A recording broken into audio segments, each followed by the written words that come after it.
Thank you very much for coming, everybody, and I know that more people are going to come, but you know what? We at Seton Hall are very precise. So we are going to start on time. I am thrilled actually that we have a wonderful scholar and also professor from Fordham University here to give a lecture for Seton Hall as a special guest actually of Department of Religion, Program in Catholic Studies, and the Department of the Core.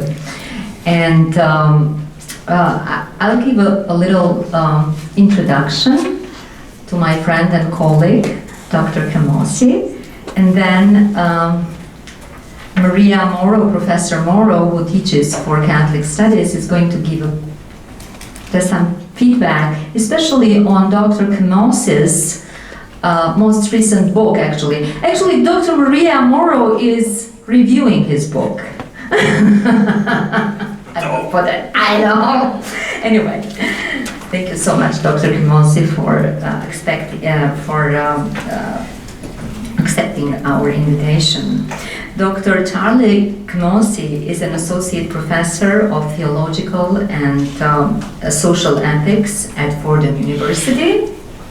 His area of expertise are bioethics, Catholic social teaching, moral anthropology, distributive justice, intellectual solidarity, and the consistent ethics of life. His work on ethics and policy moves beyond stale and lazy arguments which artificially pit one side against another. And when I speak of two sides, of course, you know, you think of liberals and conservatives, right? Left and right. So Dr. Camosy's research and his public actually engagement is just to find common grounds and commonalities between these two opposites, if you will, by unpacking the real complexities of some of today's most passionately debated issues. And of course, you know, I'm just thinking elections now, and this topic is really very important to find that language of dialogue. And especially, I think, you know, for Catholics, right? Sometimes I am a practicing Byzantine Catholic myself, and I feel, you know, not with one side, not with the other. In Europe, we have many parties. Here in America are only two, right? So where do you fit? And really, there is not a box to fit, right? There is not a box that fits for all. So that is why Dr. Camosy's research is extremely important, I think. He has written 4 books, and the most recent one, you know, Dr. Morrow is going to talk to you a little bit about that. But besides his wonderful research and, of course, you know, his teaching at Fordham University, his academic articles have appeared in the Journal of Moral Theology, Horizons, the American Journal of Bioethics, Journal of Medicine and Philosophy, and the Journal of the Catholic Health Association. He has also published significant essays in places like USA Today, Los Angeles Times, San Francisco Chronicle, Washington Post, Newark Star Ledger, America, and Commonwealth. Welcome, Dr. Camosy. And now I'll invite Dr. Maria Morrow to say a few words about his most recent book.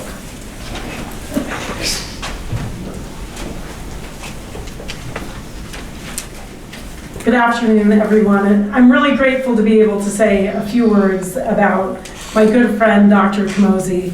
And actually, I'm grateful to be here at all because, as Dr. Mirzaku said, I am reviewing his book.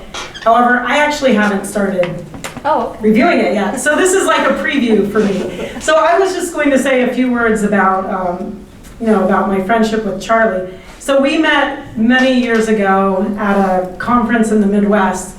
And since then, we've both ironically become displaced Midwesterners who call the state of New Jersey our home. But in the years since meeting Dr. Camosy, I've been really impressed by his desire and effort to try to foster unity in the church without ever sacrificing the truth of the gospel. His work on various topics has certainly won him some admirers, but it's also given him far more than his fair share of criticism. And one of the best things about him is that he bears his criticism so well. So as Dr. Mirzaku said, he has many remarkable achievements, but I think one of his best accomplishments is the kind that doesn't come up in a list. And that's that he's someone who actually lives by his convictions. So he not only inspires others, but he also truly aspires to live true to his convictions. He's someone who actually practices what he preaches, or at least is aware of where he fails and trying to practice what he preaches, which is just as important. And I think in this age of sort of hypocrisy and facade, it's really a gift to have him here with us today to speak on such an important topic. So thank you.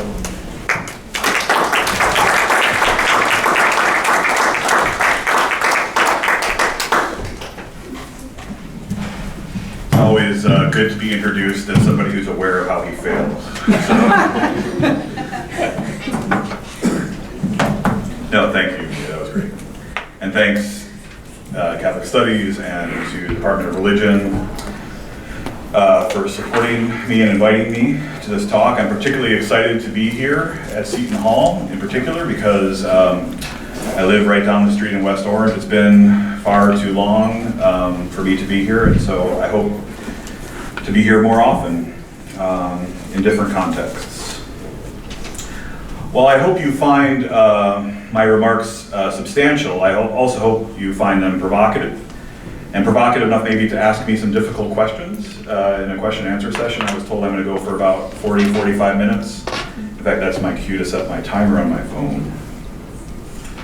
But then I really do hope selfishly that we can have some discussion about some of the points I'd like to make, which do come from my book, Resisting Throwaway Culture, so you are getting a preview.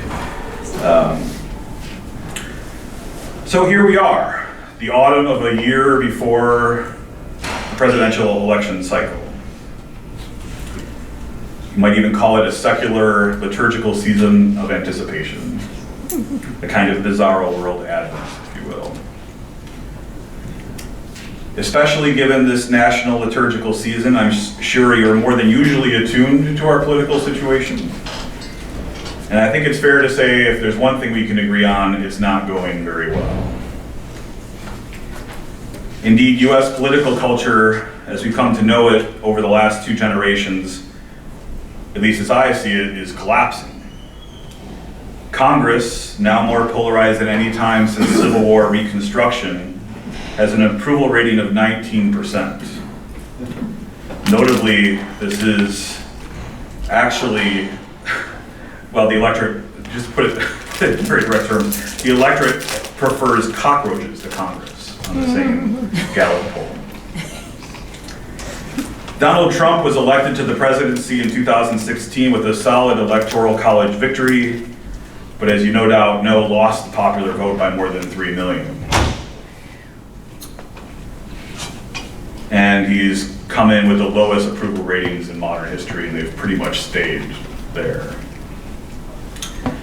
Significantly, relatively few voters for Clinton or for Trump were voting for a good candidate they approved, but were instead voting against a bad or terrible one they loathed.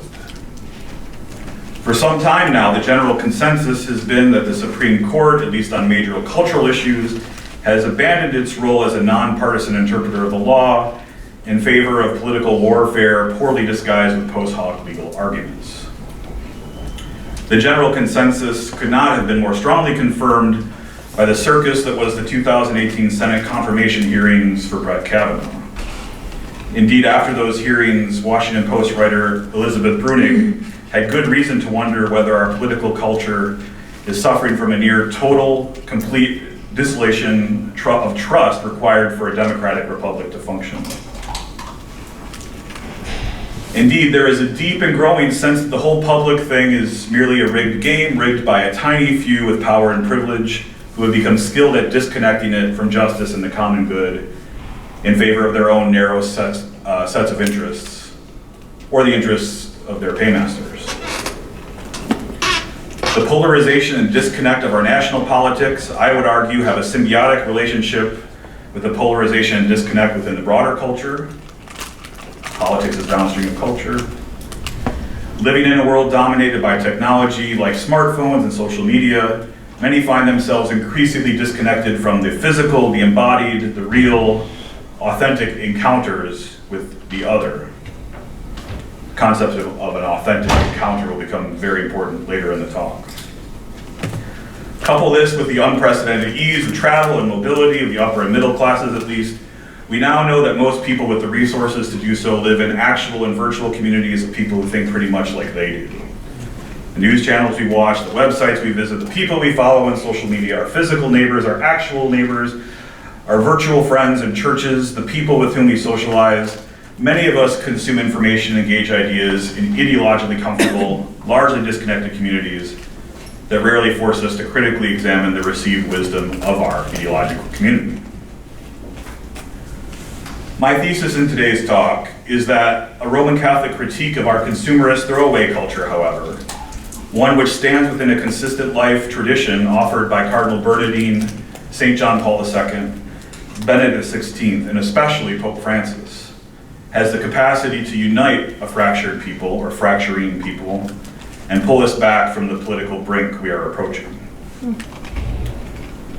But what is throwaway culture? My initial training was in analytic philosophy, actually, so my first instinct to answer this question is to give you a definition, but I'm going to resist that temptation and instead begin by giving several examples of throwaway culture in action. For the first example, I'm going to offer you a phrase. See if you ever heard it before. Cardiac pole vibration. Anybody hear that phrase before? Cardiac pole vibration. It comes out of a debate over the recent bills in several states restricting abortion in the first trimester of pregnancy, referred to by their opponents as so-called heartbeat bills. Alyssa Milano, who has apparently become significantly public on these and other matters, insisted that the media should not refer to heartbeat bills, but instead use another similarly awkward phrase, fetal pole cardiac activity. Now, you might just dismiss her as someone who doesn't know much about prenatal biology, but she got that phrase from an OB-GYN named Jennifer Gutner, Dr. Jennifer Gutner, whose description was picked up by national media. The science correspondent for Slate magazine, who interviewed Dr. Gutner, referred to it as a, quote, cluster of pulsating cells. Dr. Jennifer Kearns, an OB-GYN at UC San Francisco and director of research in OB-GYN at the Zuckerberg San Francisco General Hospital, said that it is, quote, a group of cells with electrical activity, end quote. These and other authorities in medicine seem quite naturally to offer a definitive refutation of a manipulative term like heartbeats. But as a bioethicist, I know quite well just how deeply politics, and especially abortion politics, has infected even the most basic discussions in medicine and biology. In point of fact, the primordial heart is a group of cells in the same sense that you and I are groups of cells. Open any embryology textbook and you will see that at 6 weeks gestation, the human fetal heart has 4 chambers and is pumping blood unidirectionally.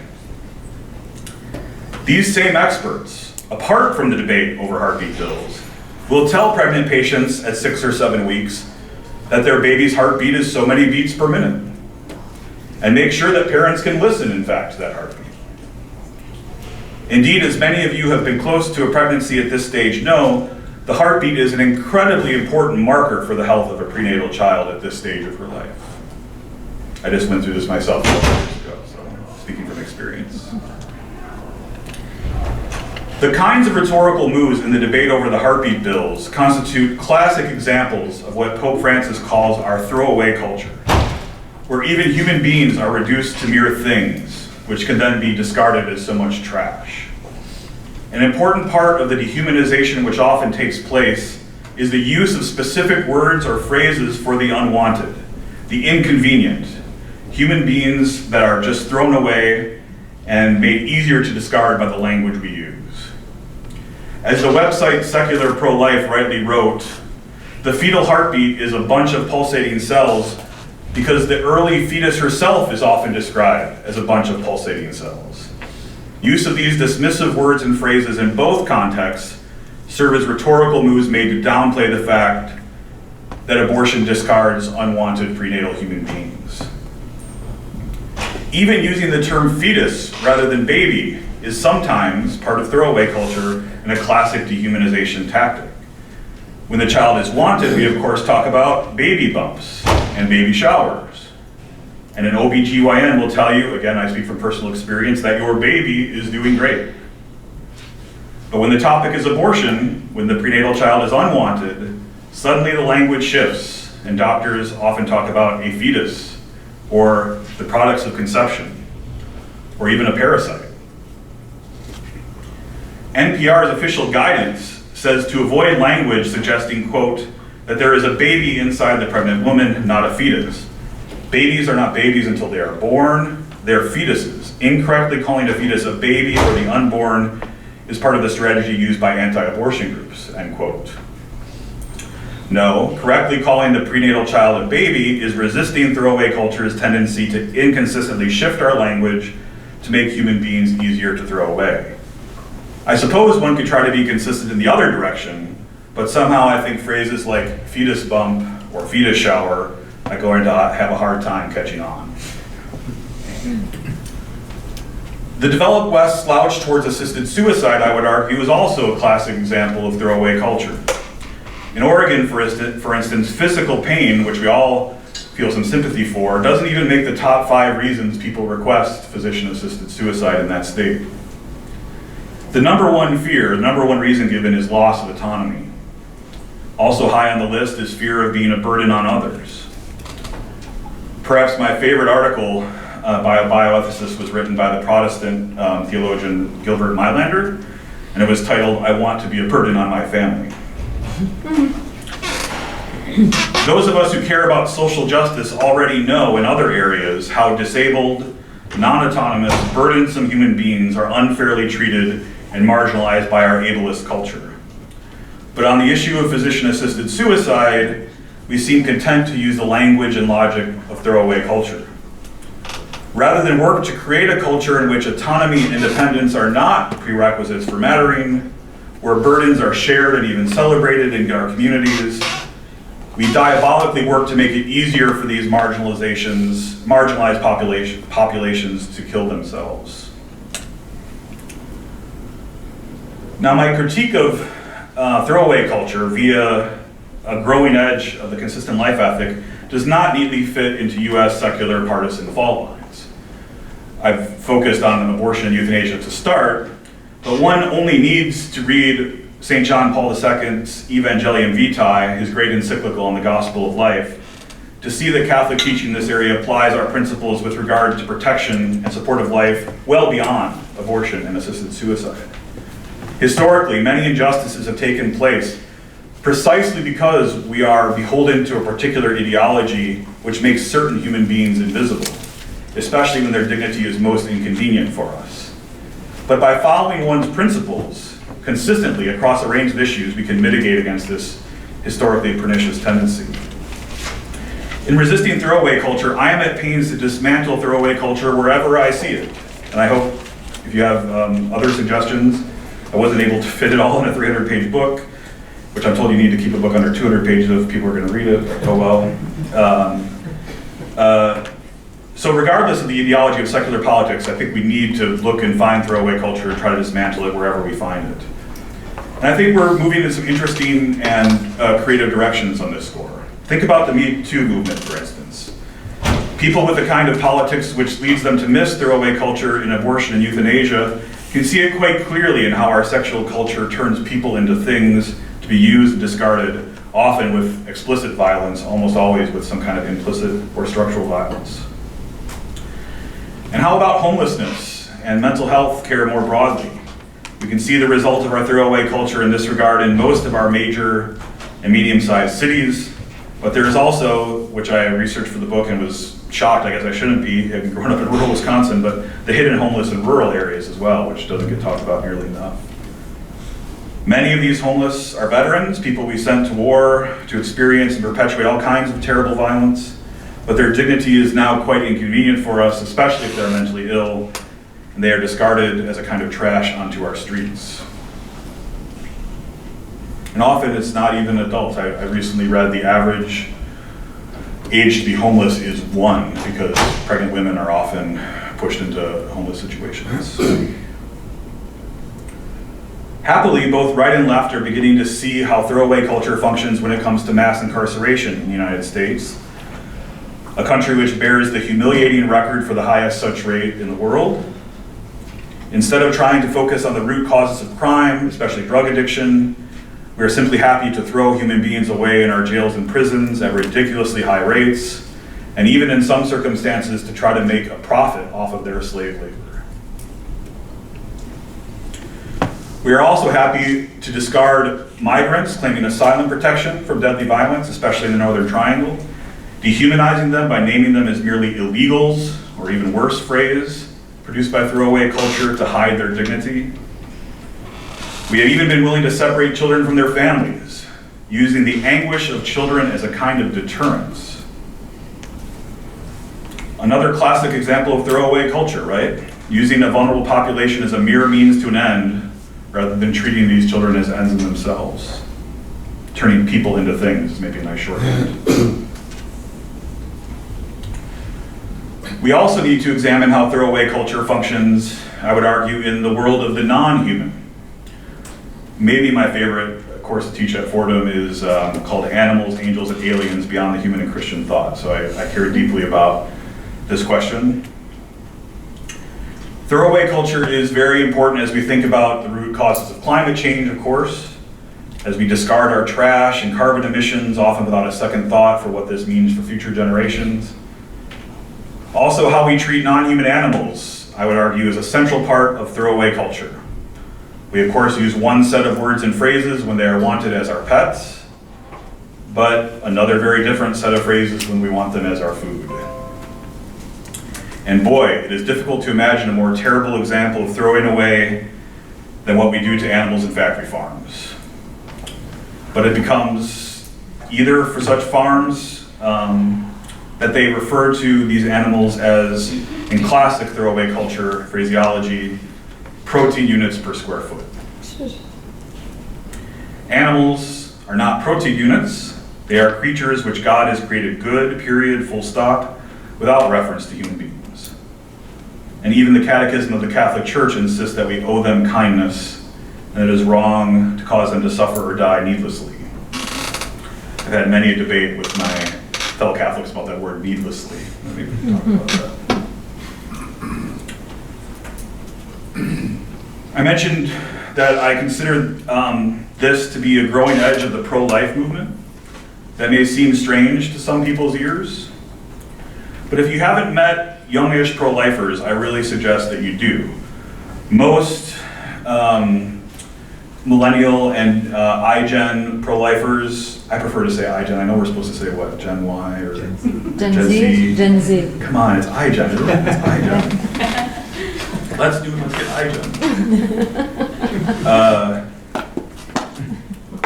But if you haven't met young pro-lifers, I suggest you do. Most, though not all, will blow up our culture's kind of 1988 stereotypes about what it means to be part of the pro-life movement.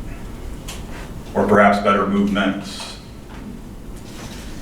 Especially among these young pro-lifers, something like resisting throwaway culture already is at the center of how they imagine themselves and what they're doing.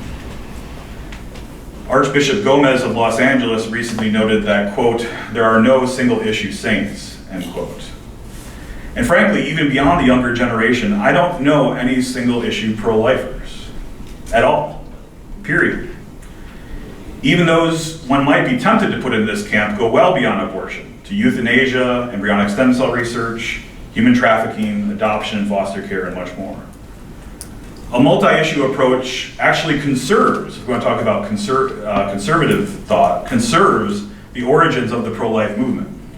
which began actually significantly before Roe versus Wade. The remarkable historian Daniel K. Williams demonstrated this in his fantastic book, which I recommend to anybody who's interested remotely about these issues, titled Defenders of the Unborn. The pro-life movement that he documents at that time was made up of an incredibly diverse, ideologically diverse group of people.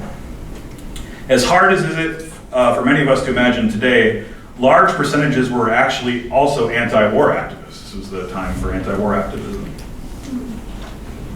In a remarkable story that he tells, there were even pro-life rallies held where the activists would burn their birth certificates. Can you think about why they would want to burn their birth certificates? Well, they were anti-war activists. They're used to burning their draft cards already, right? They burnt their birth certificates as a sign that this government document is inherently unjust because it makes an artificial and kind of inconsequential time for where human life matters. Rejecting a single issue approach is not only more faithful to the gospel, as I want to argue, I think, as I just said, it better conserves the history of the pro-life movement. But also important is that I think it's an absolutely essential tool if pro-lifers are to be persuasive in our public sphere. And I think we've taken some hits in that regard. So many of our fellow US Americans agree with so much of what the pro-life movement proposes, even on abortion, morality, and policy. You just need to look at we can talk more about that in question and answer if you'd like. You just need to look at the polls. But yet, these very same people really often can't see themselves as part of the pro-life movement, especially insofar as they see it as being uniquely about abortion or something related to misogyny or controlling women or something like that. But I want to argue that consistently resisting throwaway culture could put a diverse pro-life movement, diverse generationally, racially, politically, in a place to be a healing balm in our hyper-polarized political discourse. And now is the moment for something like this, as many of our fundamental political assumptions of the last two generations are totally up for grabs.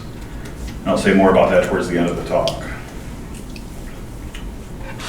But first, let me address some skepticism about what I'm proposing here. In the book, I do get back to my analytic philosophy days in the book because I finish every chapter with a set of objections, and I respond to the objections. I can't help myself, I guess. I think it would be better if we really tried to steel man our opponents by really laying out their objections very strongly and directly and trying to do justice to them. Which, for all the heat analytic philosophers take, I really think they genuinely try to do that. One kind of skeptical response I've heard comes, two kinds of skeptical responses, I guess, comes from the same place, but they go in two different ideological directions. In fact, it kind of mirrors the binary which I'm attempting to resist here. The first one comes from more traditional pro-lifers, for whom the word consistent in pro-life ethic might raise some eyebrows, actually. Maybe you know some of the politics behind this. For them, who are often skeptical of Cardinal Bernardine and even use the phrase seamless garment as kind of a pejorative, it is problematic that anything should take away from the church's unique focus on abortion. A second one comes from a more progressive, mostly secular group, which really doesn't believe that especially a Roman Catholic pro-life movement is really interested in multiple principles and issues. Isn't it really just concerned about pelvic issues or controlling women or some version of that? But let's just go to the tape, as it were, and look at what the major players, especially in a Catholic sense, have to say. Pope St. John Paul II was a classic consistent ethic pope, especially with his pivotal 1995 encyclical that I mentioned, Evangelium Vitae, which, by the way, we're coming up on, where are we coming up on? 30 years? 25 years for Evangelium Vitae. Next year. And do we know of anything going on about that? There should be, in my opinion, there should be. Maybe we could do it here. It surprised no one, of course, that a pope writing on the gospel of life would have a particular focus on abortion and euthanasia. But it may have been surprising to some that his pro-life ethic went explicitly beyond these classic issues and consistently calling out a number of different but interrelated issues which transcended at least the US American conservative liberal binary, including poverty and the death penalty. In fact, interestingly, he goes all the way back to the Didache and shows that the way of life, as opposed to the way of death, was explicitly concerned not only with abortion and infanticide, but also unjust judges of the poor and those who leave the poor, essentially. It doesn't use the word throwaway culture, but it's very similar. So even going all the way back to the Didache, there's this connection between these two issues, which in our politics make it difficult to connect.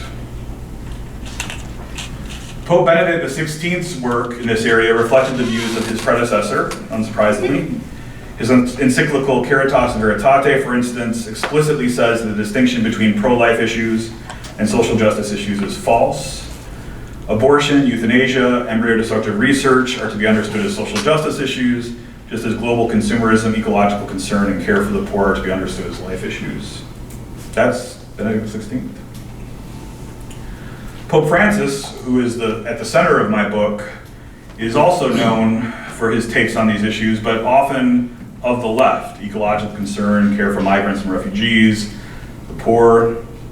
But he has some absolutely striking things to say about euthanasia and abortion, which maybe people in this room are disproportionately familiar with compared to the rest of the culture, but the way Pope Francis has been covered it would probably come as a surprise that he called so-called therapeutic abortion when the child is deemed to be too disabled, a quote, white glove Nazi crime, end quote.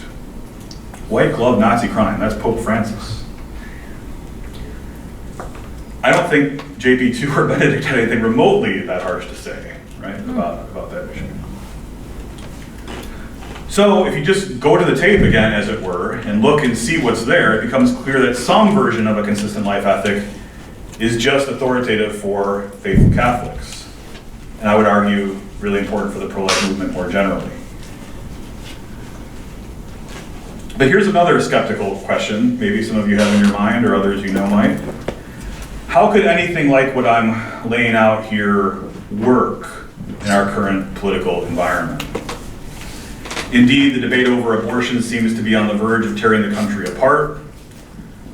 I think it's not without trepidation we saw that the Supreme Court is taking on the case out of Louisiana.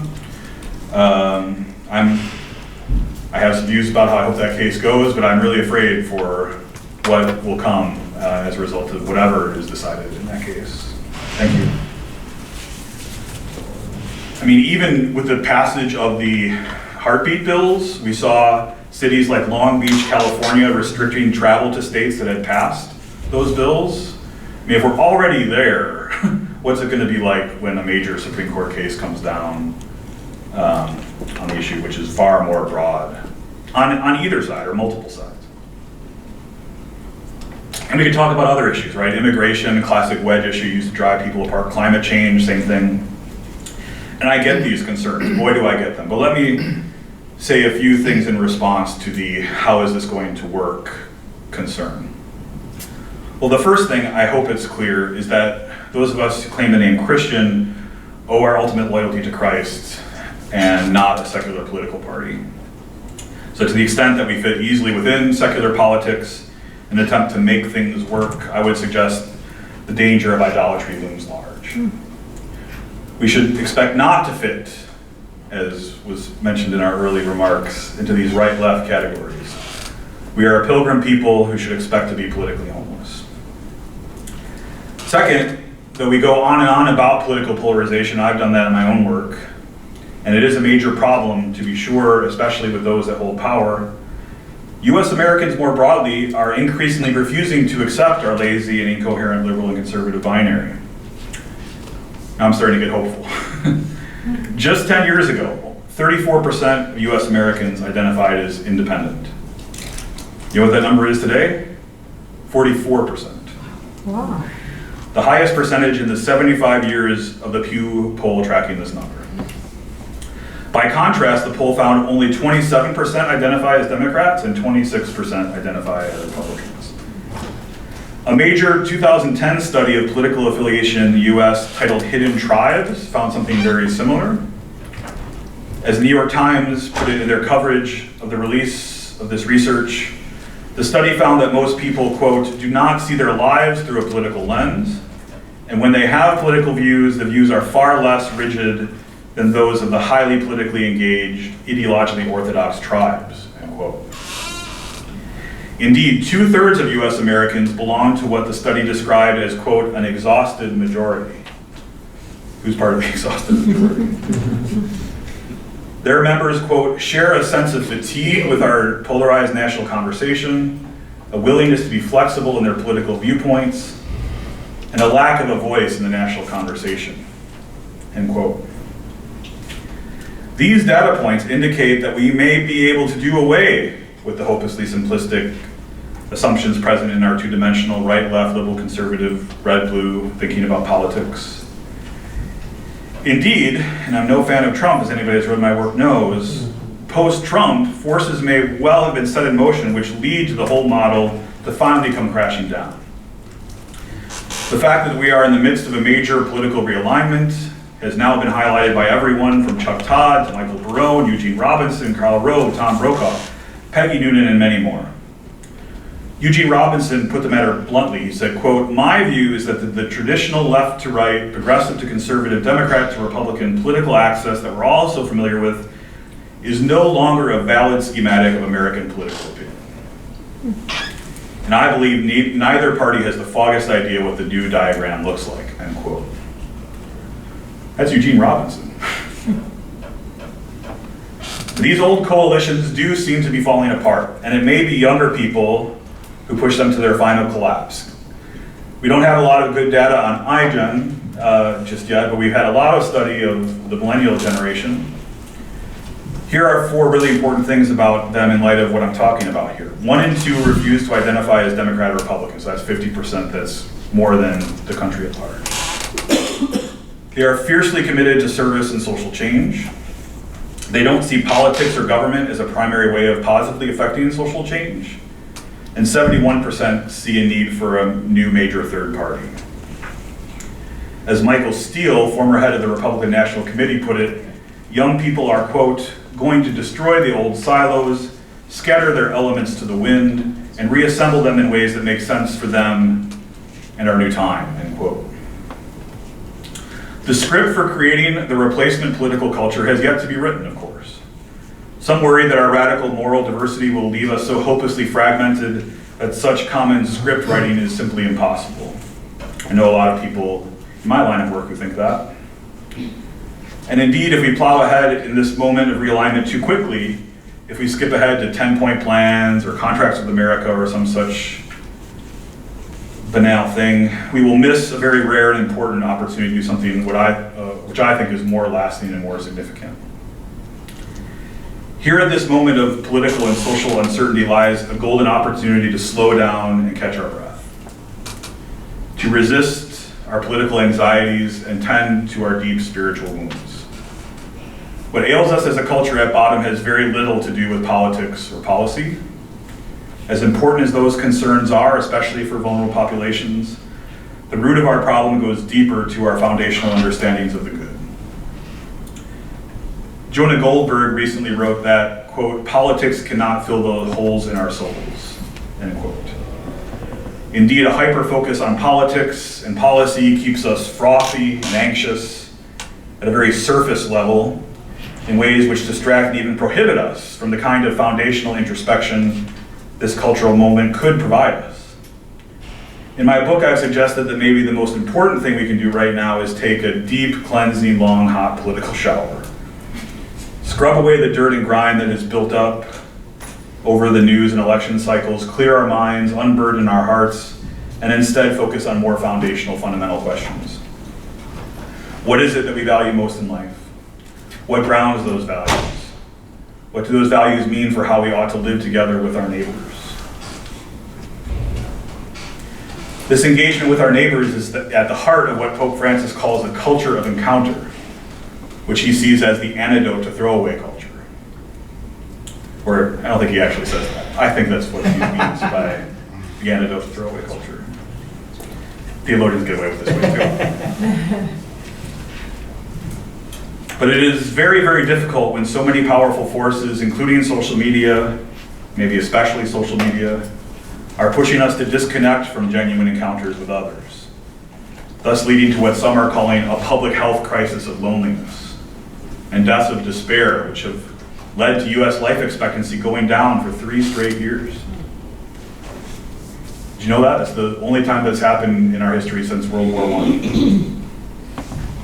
The richest country in the history of civilization has a declining life expectancy. We are a disconnected, lonely, anxious, stressed, despairing, and depressed people, a people which is literally killing ourselves. Many have tried to distract themselves from these issues by focusing precisely on national politics. As one Atlantic headline put it, quote, "National politics has taken over America," end quote. It's hard to argue with that.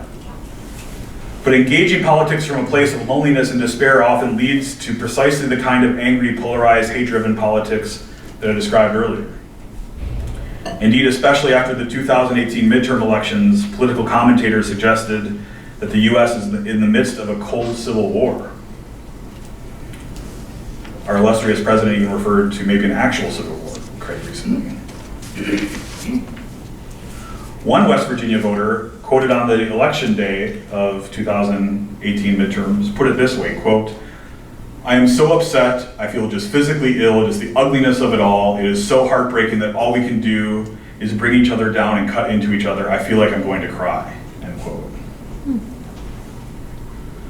Politics not only cannot fill the holes in our souls, it is currently making those holes much bigger.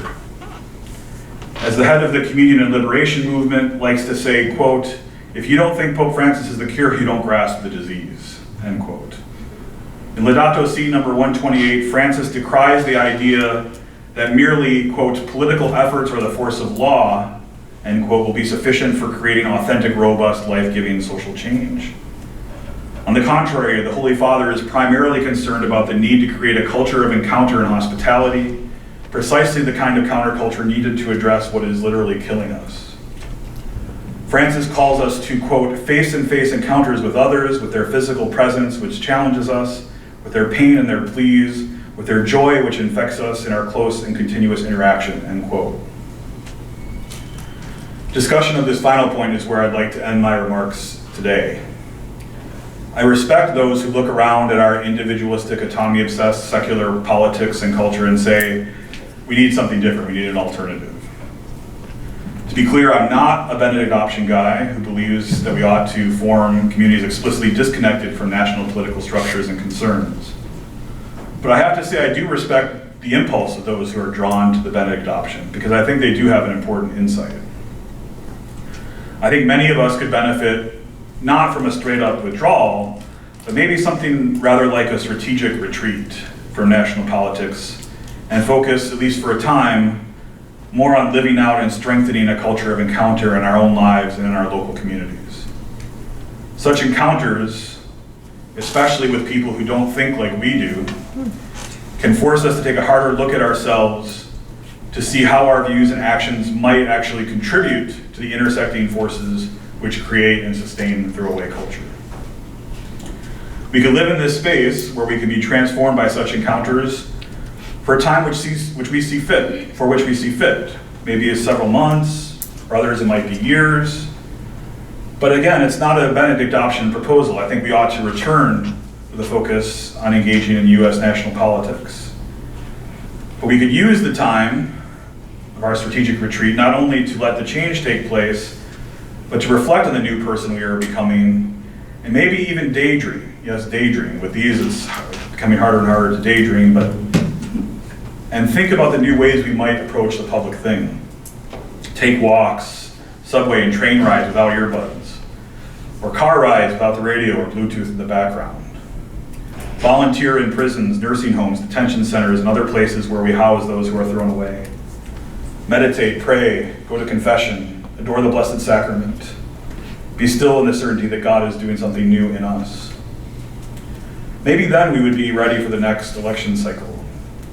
Yes, many will implore you not to sit out, quote, "the most important election of our lifetime."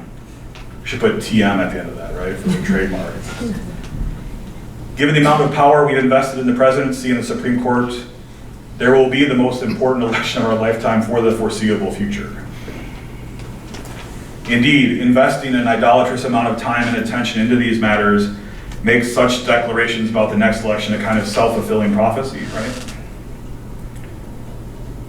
How can we pull our politics back from the brink? I don't think it'll be by doing more of the same, more intensely, or with a different strategy. I've argued that something like a culture of encounter transforming our politics into what we might call a politics of encounter is one of the few things I can see doing that, but maybe you have other ideas. I was genuine in the introductory remarks. I hope to hear your ideas about that, either now or in the future. I urge you to come to your own conclusions and listen to God speaking to you in this way, paying attention to how God is working in your own personal life. But here at the end of the talk, for what it's worth, I'll just say briefly about how it's worked for me. After a period of deep reflection, I recently resigned from the Board of Democrats for Life, which some of you may know I spend a lot of time on, and registered as a member of the American Solidarity Party. They are a small but growing party that is trying to serve what I call the ALCs, which is kind of a weird name, maybe I ought not to call it that, but it stands for upper left quadrant, ULQ. If you think of the axis, the y-axis on a grid measuring left to right on social issues and the y-axis measuring right-left on economic issues, there's this upper left quadrant where people who are conservative on social issues but liberal on economic issues that is completely unserved by anyone in politics. And it's tens of millions of people, that's what the research shows, tens of millions of people who are ALCs. Yeah, that's bad.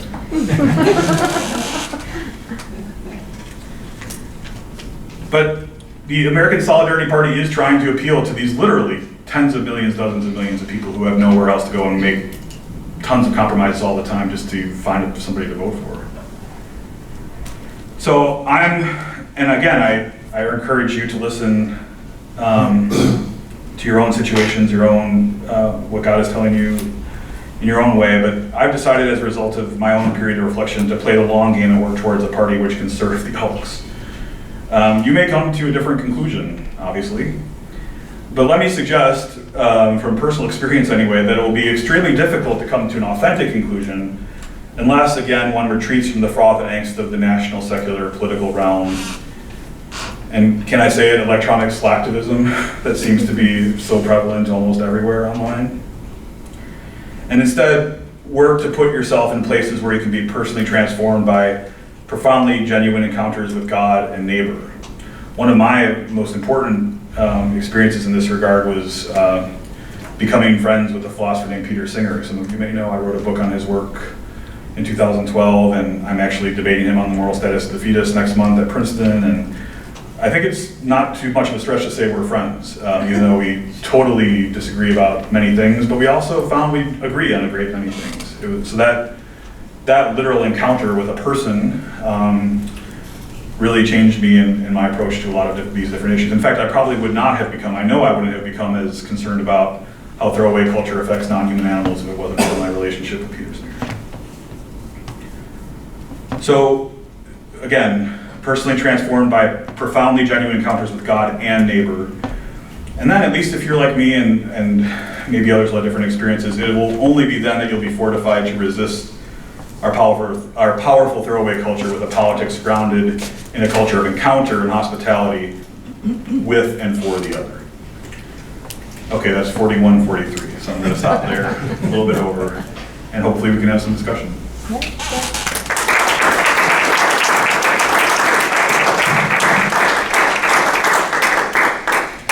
Thank you so much, Dr. Camosy. Now, questions? My goodness, this is... Yes? I have a question about, you mentioned the American Solidarity Party. Quite frankly, I've never heard of them. But Yeah. I just wondered, do you have any kind of a Reader's Digest version of what you call liberal economics that they would? Yeah, even those, even talking about it as liberal on economic issues and conservative on social issues is really impoverished language for what I'm really talking about. But I don't know, maybe you can come up with better language. I guess I just mean by liberal economics, like the American Solidarity Party is not a nativist party, for instance. So it's very open to immigration and treating undocumented immigrants as people, not things. And, it is kind of distributivist in its economics, which I don't know if that's an inside baseball term, but it's not, immediately leaping at single payer healthcare or universal basic income or something like that. But it also understands that there's a really robust role for government to play in the social safety net, like the opposite of what a libertarian approach might be. It believes that there's a right to healthcare, for instance, a human right to healthcare explicitly in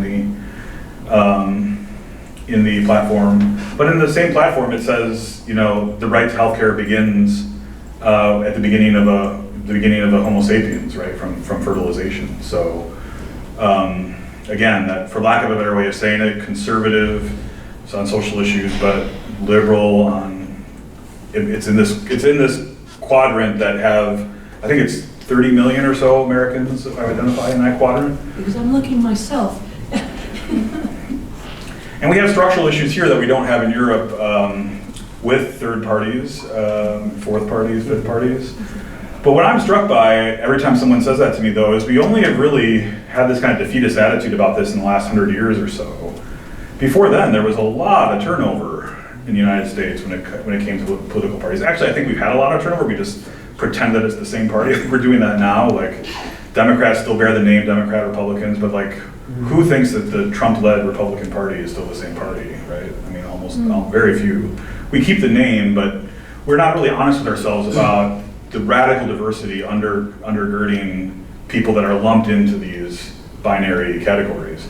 Although now, especially on the right, I'm seeing more and more talk of something called fusionism, which few people talked about before, but now more people are talking about, where they imagine like the libertarians, the neocons, and the social conservatives kind of in this fusion kind of relationship where we know we're different, but we're going to get together under the auspices of whatever it is we think we're doing here, mainly trying to stop Democrats. But one of the things I love about the American Solidarity Party is, instead of just trying to maneuver politically to block my opponent, I'm thinking more positively about what it is I actually believe and what I can foundationally support.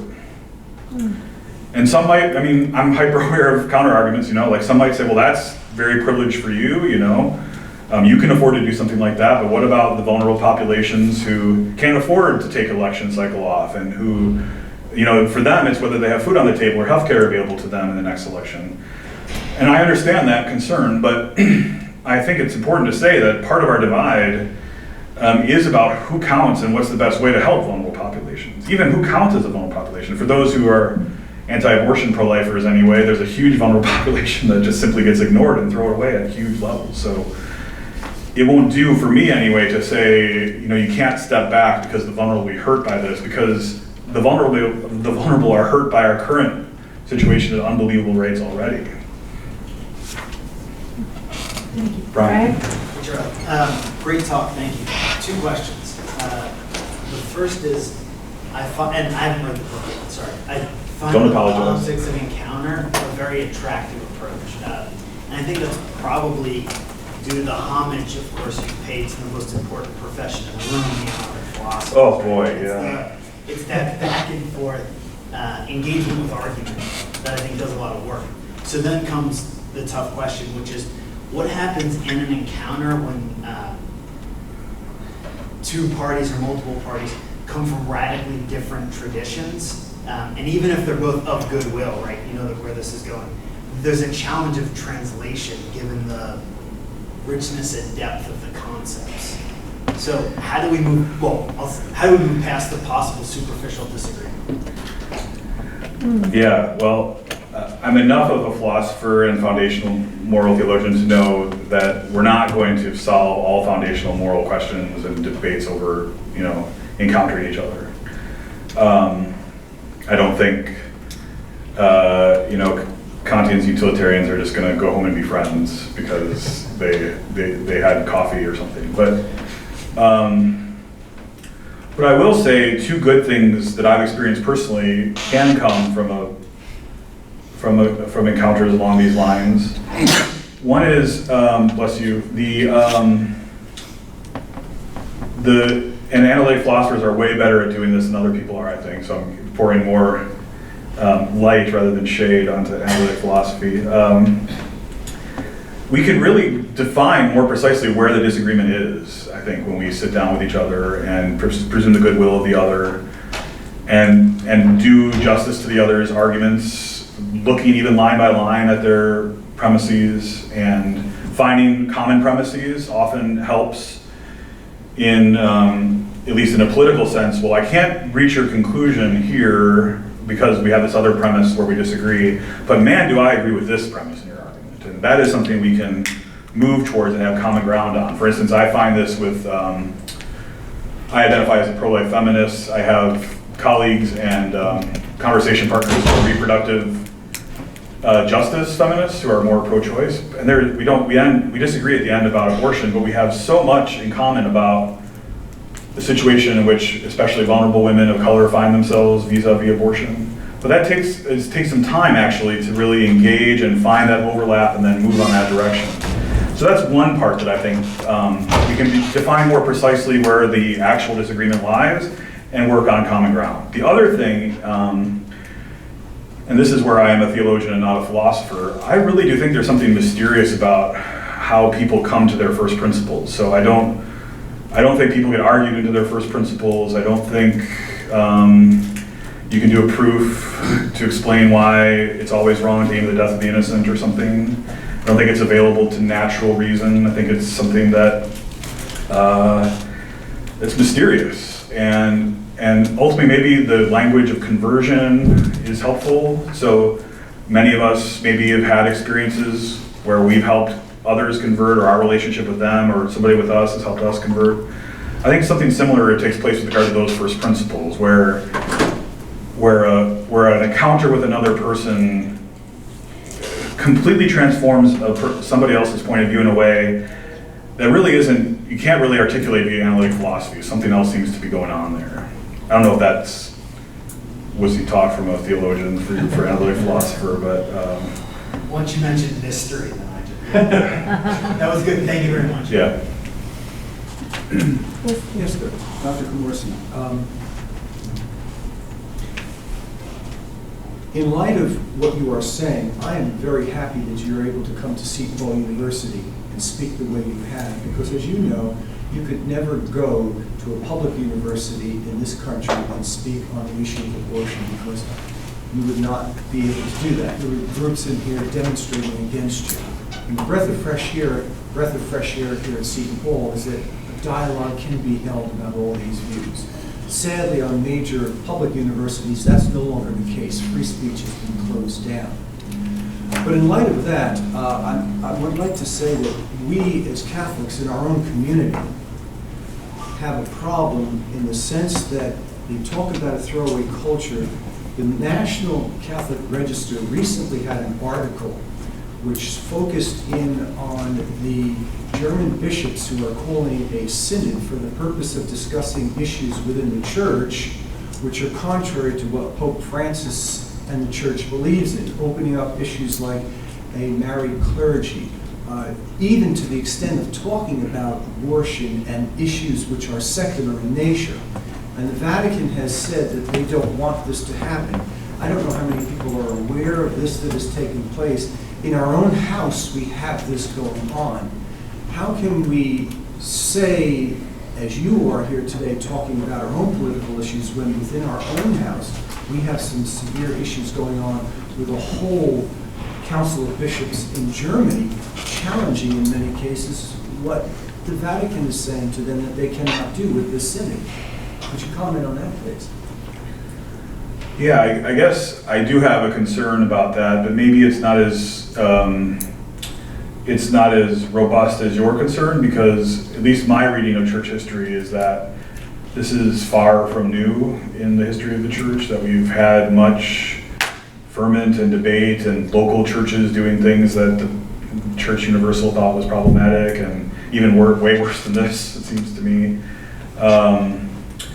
The example I like to give, but we can give many examples, is that at the time Thomas Aquinas was problematic, right? And now in most Orthodox places, he's some sort of necessary hero. If you don't learn Thomas, you can't really be a Catholic place. So I really hope we have honest and open discussion about those disagreements, and I hope the uniting factor of our support and loyalty to the Holy Father, Pope Francis, is an important factor in how those are resolved.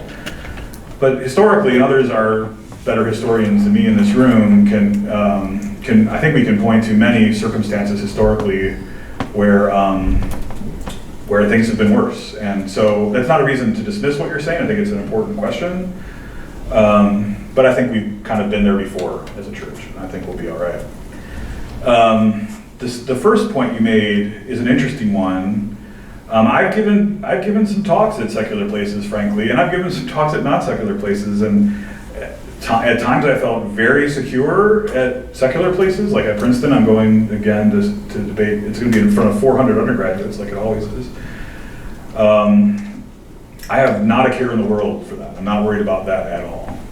I've gone to some more middle-of-the-road or progressive Catholic or Christian venues where I haven't felt as, not physically secure, I don't think anything like that's going to happen, but I've wondered if there would be protests or people complaining in some way about what it is that I'm arguing.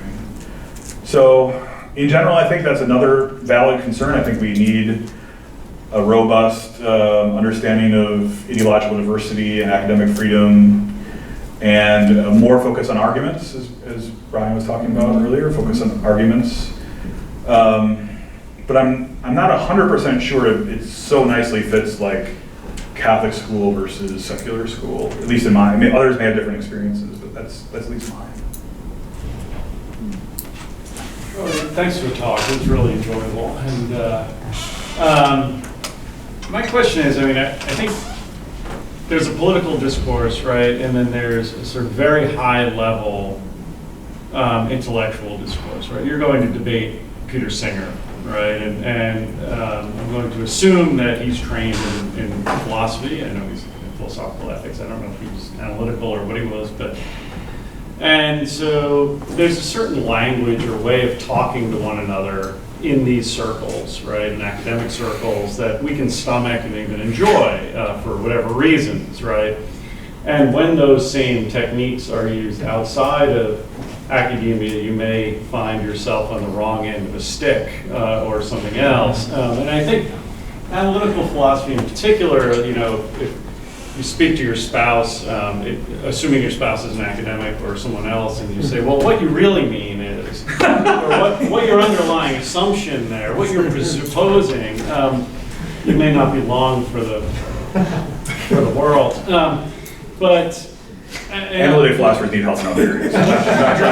What's that? Analytic philosophers need help in many other areas. No, but my point is, and again, we enjoy it, right? This is something we enjoy, and I think underlying the possibility then, and I'm sure you understand a bit more than I do, but the sort of philosophy of encounter or sort of, this kind of hospitality and things like that is really not so much, it's learning skills, right? Learning virtues for having a conversation with, and being with people, right? Being maybe even in solidarity with people at some deeper level that is not argument, right? That creates the space within which those other things can come to light in a way that there isn't that fear and things like that. And outside of that, the language of argument, it seems to me, can be extremely alienating instead, even if certain ones of us may enjoy the language of argument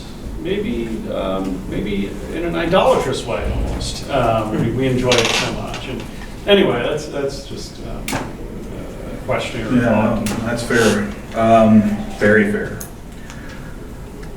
I guess, you and I were talking before the talk about, other groups that we've tried to engage with on academic questions and how difficult or easy that is.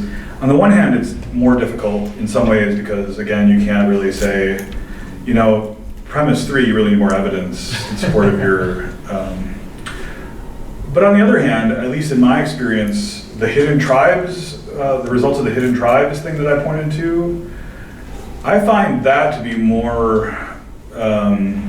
I find the groups that I speak to outside the academy more representative of that group that Hidden Tribes is trying to foreground than in the academy. So I find more of the right-left assumptions present in discussions, say at professional conferences, or even discussing applications for an open faculty position, or discussions about tenure and promotion even, which they probably shouldn't be having. But, and this is broadly in the academy, I'm not talking about my own institution or something, but broadly in the academy. So I take your point that the language of argument can work in some circumstances in the academy well, and maybe even push in idolatrous ways, and we bring it to other places it doesn't work so well. But I think there's another problem there too, which is that, again, the fidelity to the right-left binary I find to be so much more strong, or not even, maybe not the right-left binary, but the fidelity to ideological purity and not as open. The one thing that the Hidden Tribes study found is that the exhaustive majority was more open, even if they identified as Democrats or Republicans, they were more open to different ideas. And maybe it's just my experience, but I've experienced that more outside the academy than in. So I don't know what that means, except that it's a complicated situation. Yeah, Dr. Camosy, thank you very much. I was just wondering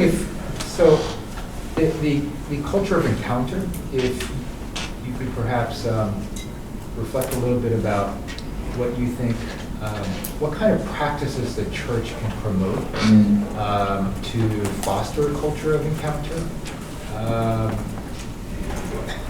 And I say this, as someone who is pessimistic but always aspiring to be hopeful.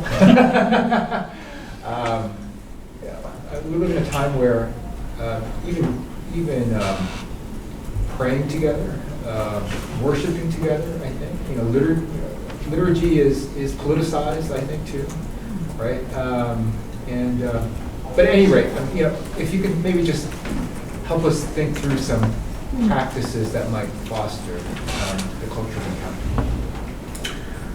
Well, one thing we can all do, and I know we've had late night talks at our gatherings about this question many times. Can we all just go to our local churches? Is that possible?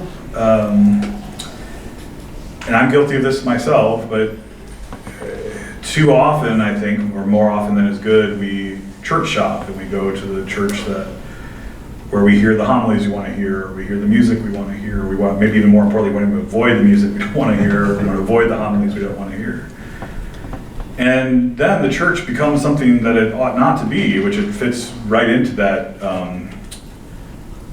the culture of sorting that I was talking about, right? Where we just self-sort into area.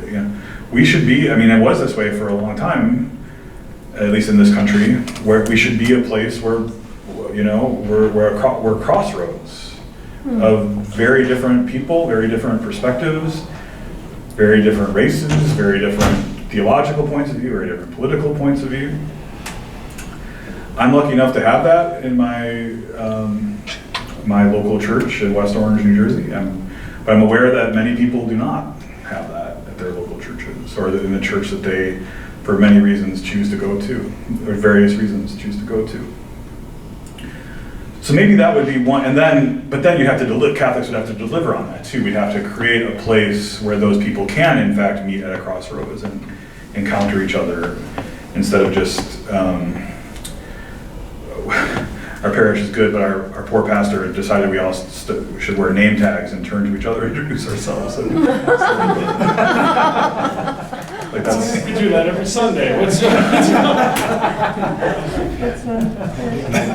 maybe I'm in a room where I could talk about Seinfeld. Is that possible? I can't do that. I can't do that with my students anymore. But there's that great episode where they're talking about whether Giuliani listened to who.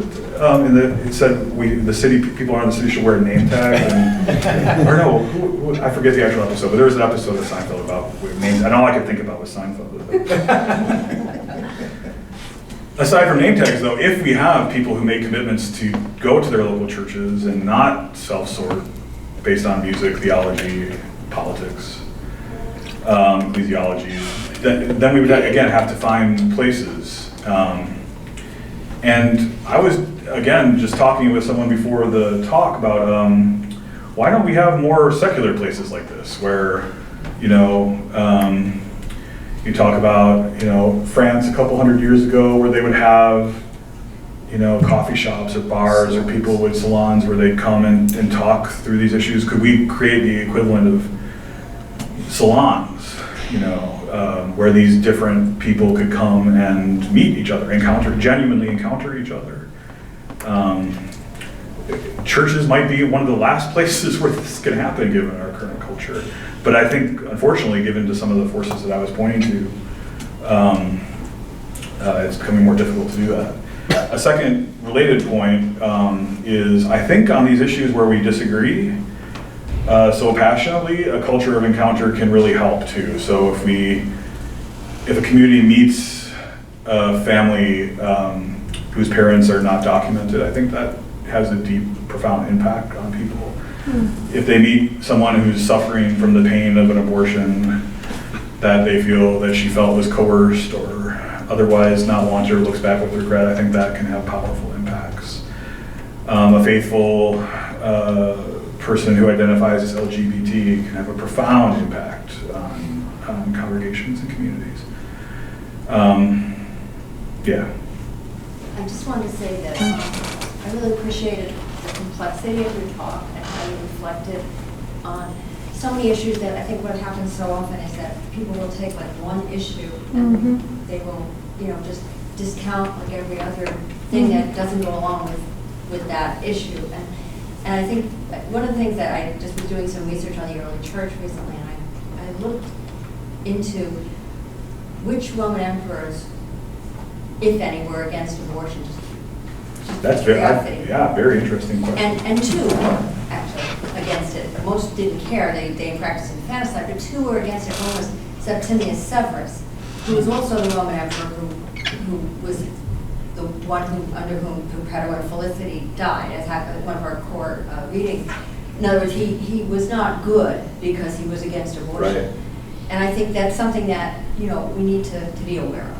And I think Pope Francis... Are you making some analog to our current moment? And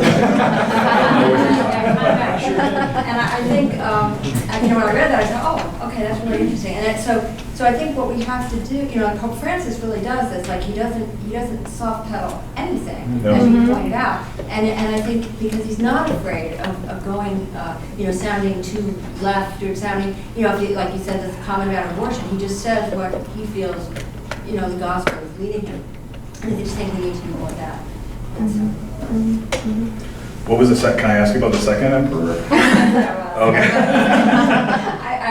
Because that's one of the texts that I teach in Core 2, and I was just very interested. Oh, him! I thought, okay, he definitely was not good. I'm just fascinated by that whole era of exposure, infanticide, and how the surrounding culture thought of Christians in relation to that. Now you want to make Rome great again. Right. I think there was also a concern that there was a decline in Aaron and That's right. the emperor felt, whoa. Yeah, I forget who the second one was. Yeah, but there were just two. Most of them didn't care about it. No, my question actually is just a continuation of Casey's question.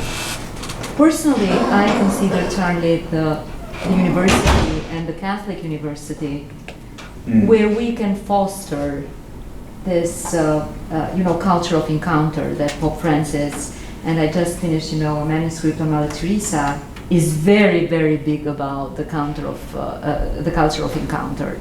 So starting with the university, that's a very hotbed, if you will, to teach our students this culture of encounter, because sometimes, at least my students say, you see kids in class, and if you do not, have a discussion with them, they might never ever say hello, to the person that is sitting next to them, right? So the university, being this secular university, because I personally have been in secular universities that debated a lot of things, and also in pontifical universities that I found, this spirit, although it's a pontifical university, still there was a lot of discussion and culture of encounter. We can do the same, you know, starting with the university. So what are your thoughts? I'm very hopeful about that. I think it would have to come from a sense, though, from Catholic universities and colleges that this was something that was come out of our mission and identity precisely as Catholic places. And there are certain institutions that are very comfortable with doing things like that, and there are others that are less comfortable with doing things like that. So,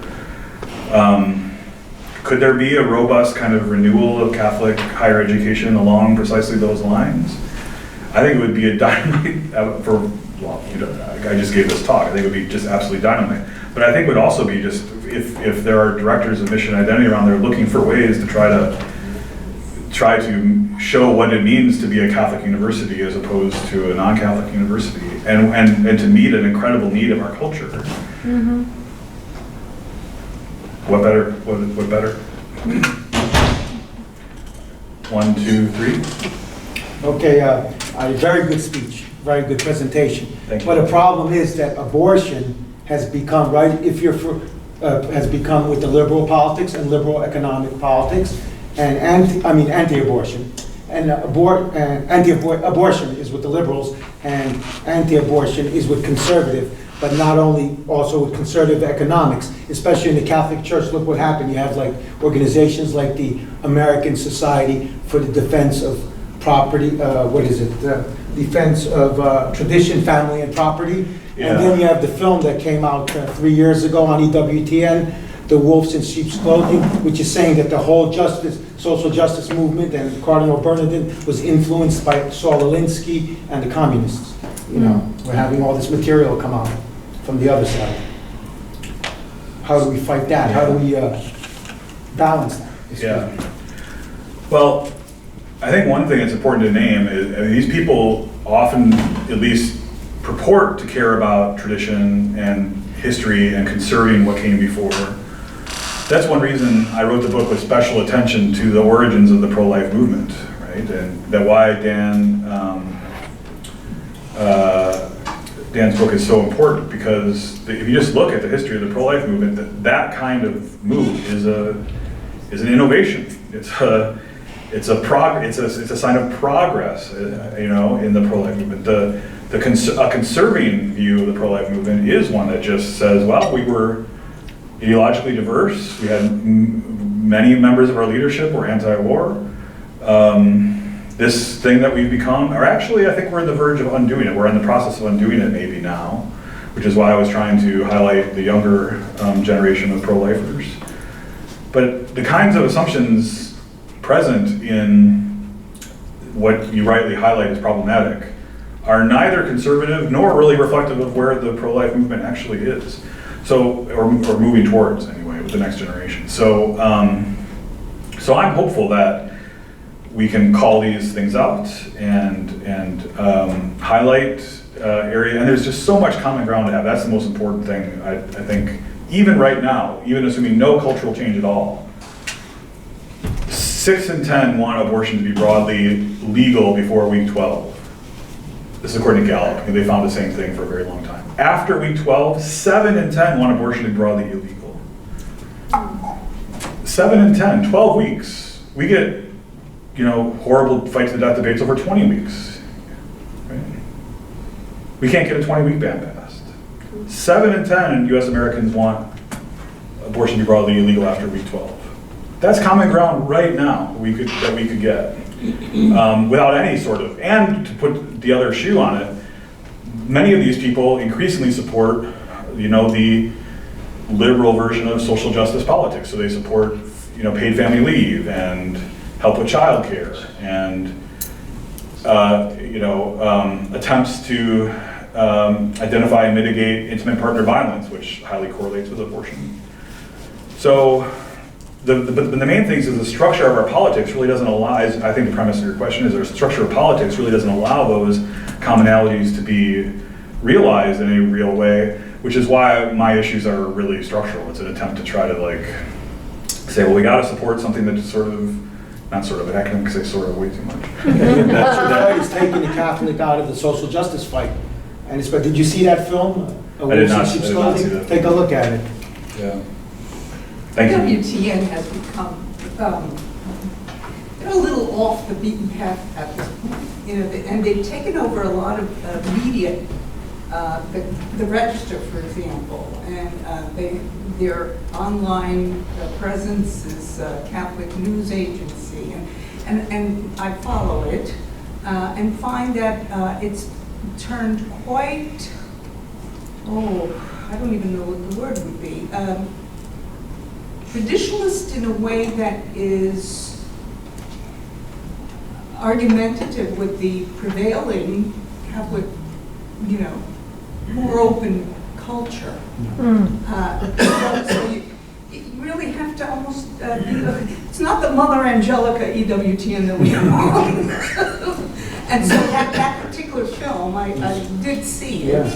I think it bent some facts, quite a lot of facts, which has become typical of their stories in most of their news outlets. Well, anyway, that's a whole other story. I have a quick question, really quick. There were actually two others in front of you, right? Oh, I'm sorry. That's all right. So we're here. If we have time, I'm happy to go as long as we have. So, Hi, yeah. Mike Maloney, Religion Department. Thanks for the talk. Thanks, Mike. I appreciate it. It was a little dark for me, the way the picture you painted, and I wondered if you could elaborate a little if you see any benefits coming from what I think is a society, an encounter, a rapid succession of encounters, largely mediated through things like this, social media, in which I think we've come to the conclusion, or there's a consciousness that we just disagree with people, perhaps on first principles, and we don't like them and recognize that. And I think there's a recognition also that we do live in a throwaway culture, and I think a lot of young people want to do something about that. But we haven't spoken about politics, and politics being captive to economics, which is a very big, another issue. But do you see any benefits, and here there's a Hegelian element in me, is this a dialectical moment in which, and a parenthesis here, I noted that in some of the things you were speaking about, although you say you're not a fan of the Benedict option, there's a hint of nostalgia or an attempt to move to a society that had been. Like your admonition that people should worship in their local churches, but people are very educated and they're not getting what they want from their local churches. They shop online, they shop for their careers. It's like we want to, it's like a step backwards. And that seems to me that's something that would be unworkable. So that, I think, is a real problem. And is there, I see benefits in the encounters that are actualized online. I think people recognize that people have very different principles, are operating with their notions of the good are quite different, and you're not going to sway them perhaps. But this social media phenomenon isn't something that's going away. At the same time, there's a consciousness now and an insight among a lot of people that this is the case. Now, maybe, I think your thesis was that Catholic culture can heal society to some extent. And maybe that is the case, that we have to get used to this new phenomenon, and this is a dialectical movement. But I don't see this as going away. Have you reflected on this social media phenomenon, this the culture of encounter that we swim in like fish in water, and some of the benefits of it? Yeah. So I wouldn't say it's simplistically a bad thing or something like that. Full stop. And I don't think it's simplistically a bad thing. Social media or smartphones. I mean, sorry if I gave that impression. I met my wife on eHarmony, so like I would. I have a there high, are benefits, right? I have a high value of what can be accomplished online.